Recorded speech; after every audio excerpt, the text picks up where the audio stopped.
Hey everybody, Tim Anderson here, aka Renfell. Welcome to the channel. Welcome to the latest MMORPG Analysis video where I dive into all sorts of different aspects of indie MMORPG development and beyond, AAA games, things we like, things we don't like, etc. Today we're going to be talking about little indie game companies that use the phrase fully funded without really knowing what that phrase means, which always brings me back to The Princess Bride and that great quote about, I don't think that word means what you think it means. Inconceivable. So yeah, we're going to be talking about that today. Specifically, we're going to be talking about TitanReach and some other stuff related to that. So hopefully you're ready to sit down and dive into that. If this is your first time here, got a favor to ask. If you like the video, make sure to hit that like button. And by the end, if you do like it, make sure to subscribe to the channel, hit the bell icon so you get updates for future videos in this series, and check out the playlist here on YouTube because there's a lot of different stuff I do. It is a variety channel. Also, check out the Discord. Links are down below.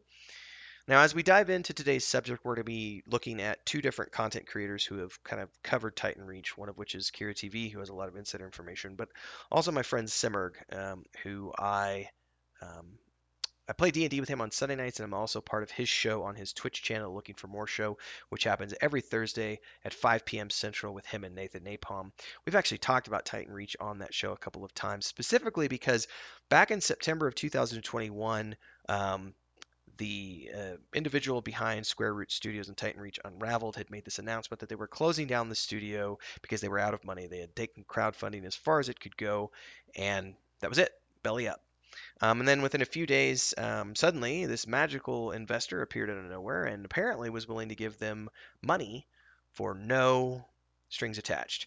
Now, I immediately was like, that's sus as hell because I know, having previously founded Stormhaven Studios and been the creative director and lead person for all things on the Saga of Lucemia MMORPG, now rebranded to Embers of Drift. You can find more information about that if you want to dig on the internet.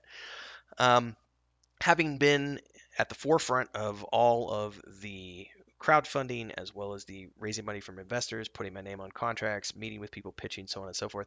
Raising money from investors is not an easy thing to do. And they always want something for their money because they're risking by giving you funding. So this idea that someone's just going to give you money with no strings attached immediately threw up red flags for a lot of people.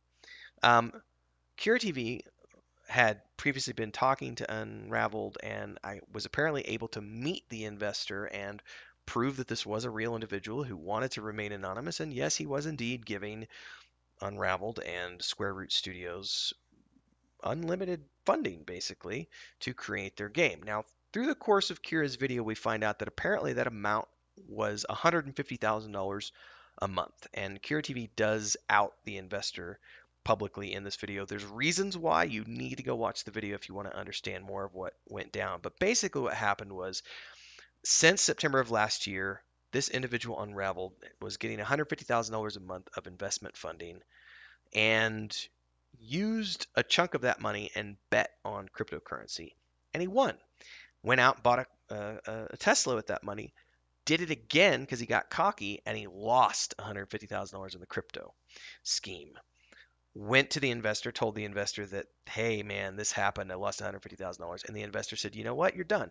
Like, you just screwed the golden egg goose. Like, you looked that gift horse right in the mouth and you slapped that horse and screwed yourself. So the funding dried up. So TitanReach makes this announcement the other day, like last week sometime. Hey, we're closing shop. We're out of money. Got to shut everything down. And proceeds to then send Kira this message and say, hey, um, if I don't tell you, the investor is going to tell you because you know who the investor is and everything else. I would really love it if you didn't make this public that I used the money for crypto, um, and because it's going to make me look bad, and we really need to get the project somehow back on track. I can offer you a bunch of tokens, crypto tokens, in exchange for your silence, and I can give you a place on the team. And Kira basically went, screw you. I'm going public with all this because I do not want to be associated with your shenanigans. So all this information comes out. It's a very good video. It's 22 minutes long. Highly recommend you diving into it. But it does show, I think, the the inherent dangers with being involved with any sort of little independent development team that has no oversight. If you're giving someone money with no strings attached and there's no responsibilities, no commitments, no paperwork, nothing that is legally binding them to do something, then this just goes to show you the depths that some people are going to go to when they get access to large sums of money without any previous management experience managing large sums of money, and how they can just go buck wild and crazy and just do things that shouldn't be done.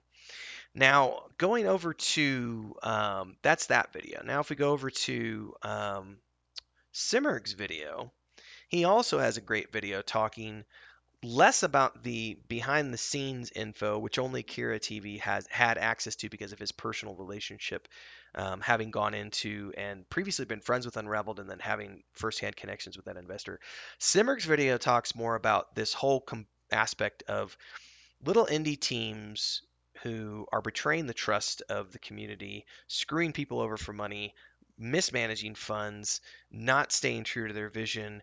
It came out during the cancellation notice last week that one of the things that this guy had Unraveled had tried to do was to um, he was going to try to make their game TitanReach into a sort of hybrid crypto game, which is not what was pitched on the original Kickstarter, and it's not what the people who had crowdfunded the game had ever anticipated or wanted. That's not why they gave money to the Shattered Relic team.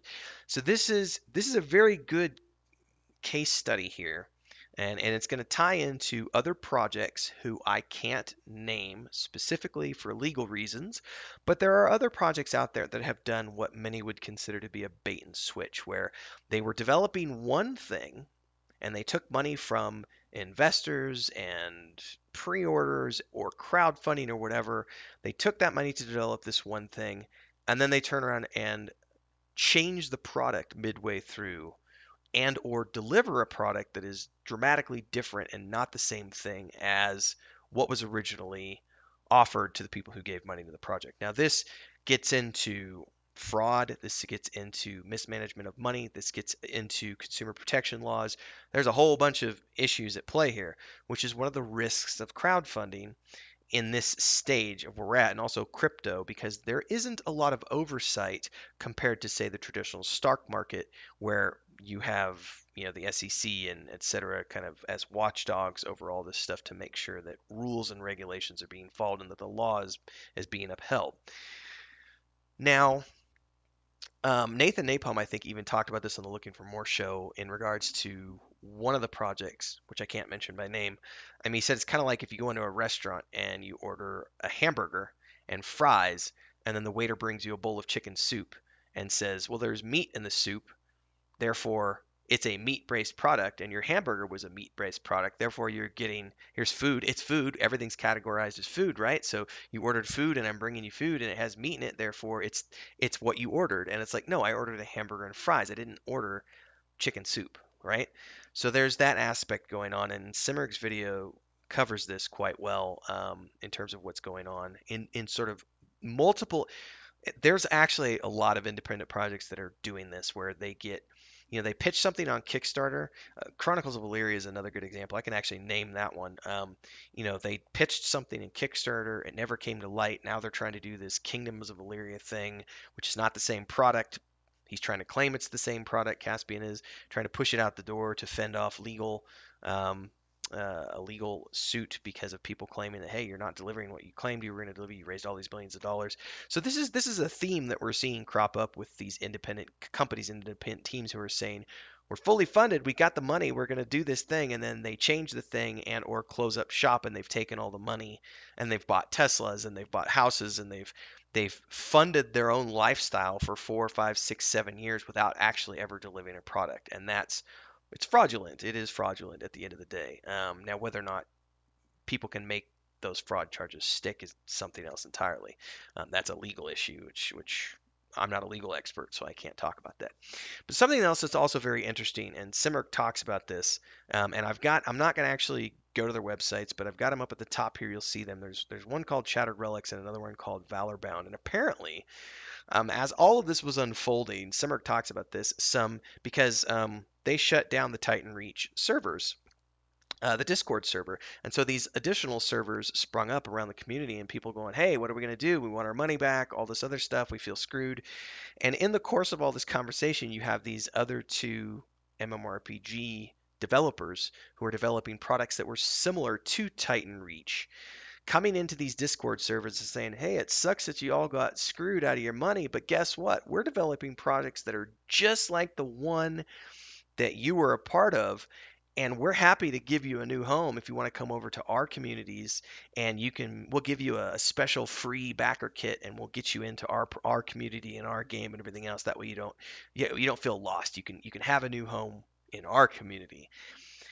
This is another level of, and I think Simric used the word scummy, and I have to say I kind of agree with him on this point, because you're dealing with a bunch of people who are very upset about what just happened with TitanReach. They lost out on the home that they were going to have. They lost out on money that they gave to this guy and this company, and going through all of that and processing all of that, and then to come in and say, it sucks, but hey, come over here. We've got this product that's very similar, and we think you'll like it as well, and we'll get you in for free. That's not the right way to build a community. So this ties into, you've got these independent teams of people who have no previous business management experience and no previous project management experience, no previous public relations experience, who are out there telling people that we're fully funded. They're using that word fully funded as a way to say, trust us, our vision is true. We're going to make it to the finish line. Trust us, we're fully funded. But even though we're fully funded, we're still taking pre orders, right? We're fully funded, so we don't need the money, but we're going to keep crowdfunding, and we're going to keep that money coming in. And by using this hype word of fully funded, they're hoping that they can continue to get money to come in for their project and to continue to build those numbers. Is there anything inherently wrong with that? Not necessarily. It is a marketing trick, to use hype words and phrases to manipulate people into doing certain things. But the problem is that in these cases, fully funded doesn't mean what they think it means. Fully funded means that you have enough money to get you all the way to the finish line, and you don't need pre-orders. So why would you worry about it? I look at Pantheon Rise of the Fallen as a good example of a company that might not necessarily be fully funded, but they're acting like they're fully funded. Like, they've never announced any dates. They are just happy to keep going the way they've been going and not sacrificing on their vision, and just doing things at their own pace, and not being worried about when it comes out, because they want to make sure that it's great. You have other companies that have used the term fully funded, um, in press releases, and then you'll go watch their videos, and you'll see things in the videos, and you'll see community managers and other peoples of those teams replying to criticism and saying, well, yeah, but we're a small team. We don't have enough money to polish that component of the game, so we're just going to have to launch it like it is. Well, that's a contradiction. If you're fully funded, then you've got enough money to make the product, and that's what you said to people. But then in this next breath, you have people from the same team saying that you don't have the money to hire key members to get your game to a certain level of polish, or you have these statements coming out about how you're closing down your studio despite having previously said you were fully funded. So I would just urge people, if you see an indie team using the phrasing fully funded, that doesn't necessarily mean what you think it means. I feel like these teams are using this phrasing, um, as a marketing tool more than anything else, to try to build hype and build trust in their products, and that might be the case for some of these. But we're seeing continually, as with TitanReach, we are continually seeing these little independent companies who use these big phrases, these big catchphrases, these big marketing phrases to draw people in. We're seeing that those are not actually, it's not actually real. Your game is not actually fully funded, because you're now shut down. Your studio's shut down. If you can't afford to hire key employees, if you are shutting down because you can't pay anybody anymore, then your game is not fully funded. It never was fully funded, and you never should have used that phrasing in the first place. So I would definitely be hesitant of any company that uses that kind of phrasing. There's a lot of them out there that are doing that these days. It's not just one or two. There's quite a few of these indie teams that are starting to pick up and use this phrasing. Um, So yeah, I would just say be cautious when you're out there researching independent teams that are building MMORPGs. Don't get caught up in the hype of marketing phrasing.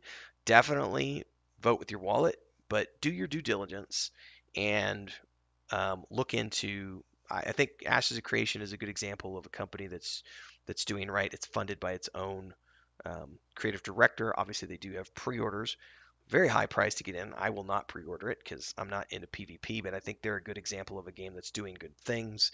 Pantheon is another good example. They're not out there using these phrases like fully funded. Trust us. It's just we're building a game. If you like it, cool. If not, we'll see you at the finish line. Um, so I think TitanReach is a cautionary tale, um, and you should definitely use this as a case study of why you shouldn't necessarily believe someone they say that their game is fully funded. It sucks for the people who bought into TitanReach. Um, Curia TV's video has some really great details about how it does suck because multiple people's lives are going to be ruined at this point because of one individual getting greedy and and not knowing how to control themselves when it came to having big money. And that's an unfortunate reality for a lot of people who have never dealt with sums of cash before. When they get their hands on cash, it changes people. So cautionary tale, everybody. Love to know your thoughts. Drop them down in the comments below. If you like the video, don't forget to like it, subscribe to the channel, hit the bell icon, get more videos like this in the MMORPG analysis series and beyond. Don't forget to check out our Discord. Links are down there. And if you want to support the channel, you can check out the World of the Weave and the Void, which is the map behind me. I'm building with my wife and my brother, excuse me, through our Patreon, which is patreon.com/wandering hermits. It's a 5th edition tabletop Sam's campaign setting and modules with a point and click adventure game and a book series like Dragonlance. Get all the information over there. Hopefully, we'll see you there. If not, we'll see you in Discord. And if not there, in the next video here on YouTube. Cheers, everybody.